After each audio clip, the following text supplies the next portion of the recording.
Hi there.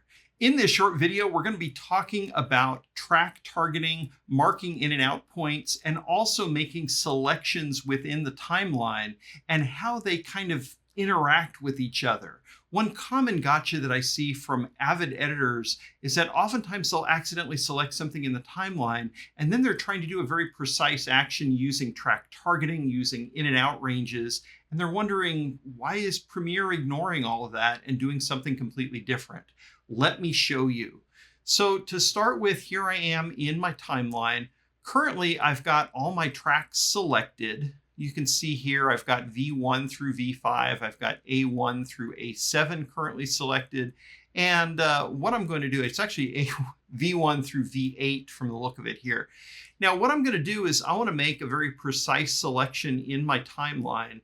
And really the area that I need to affect is just on V1 and V2. So I'm going to hold down the Command key here and drag up to kind of make sure that I've got all my upper tracks deselected. We'll go ahead and deselect V1 and V8.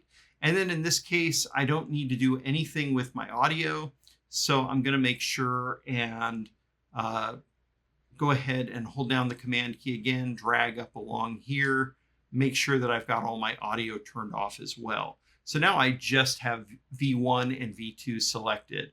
Now I'm going to go ahead and make an in and out range here. We'll go ahead and start from the head of this clip here. I'm holding down the Shift key while I do that to snap the playhead to the beginning of that clip in V1. I'll mark an in point. And then I'm going to come over here and I'm going to mark an out point right here.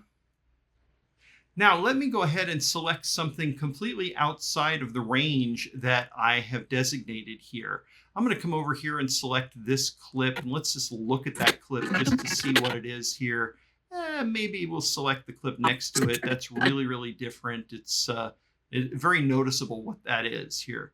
Now, I've got that clip selected in my timeline. You can see that it's got a little white outline around it, showing that that clip is currently the selected clip.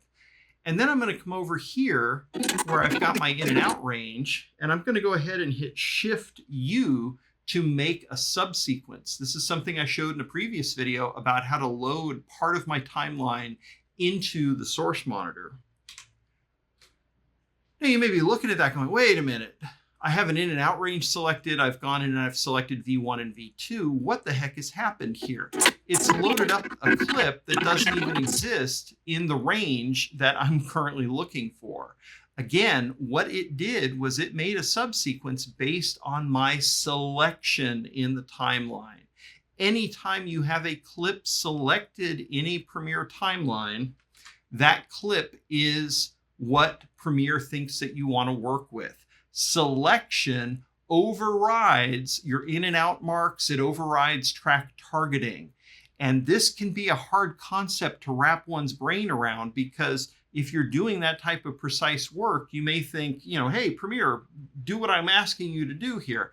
But it is. Let me show you this one more time. I'm going to come over here and select another random clip here, just so I have that selected. Now I'm going to come back over here into my edit range. I've got my in point, my out point. I've carefully adjusted my track targeting.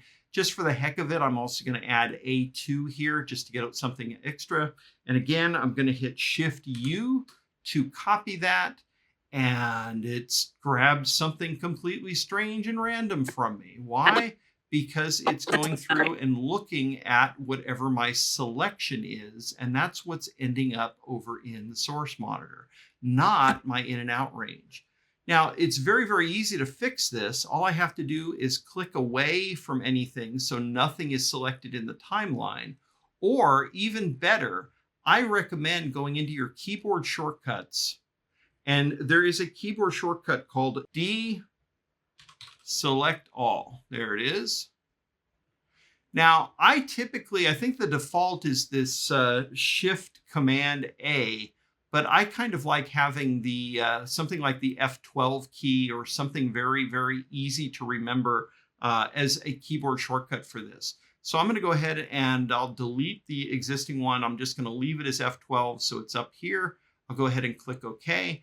Now, if I've accidentally selected some clips or something like that, particularly if you scroll them off the screen. It's one of those things that, you may not have any idea what Premiere is doing because the selection that you've made is not even visible at that point, but it still is what Premiere is going to take when you use commands like copy, paste, make subsequence, other types of commands. So what I want to do now that I have this selected, I'm going to go ahead and press the F12 key.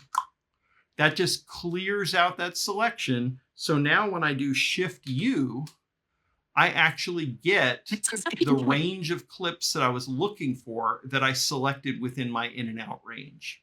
So it's not a bug. It is just a default way that Premiere works, where you want to use selections and you have that ability to, make a large selection and do something with that. It can really come in handy. And there are a lot of editors, Premiere editors in particular, that like to use that selection functionality. If you do want to really work with track targeting in and out ranges, just remember, deselect everything first, and then Premiere will do exactly what you're asking it to do. Thanks for watching.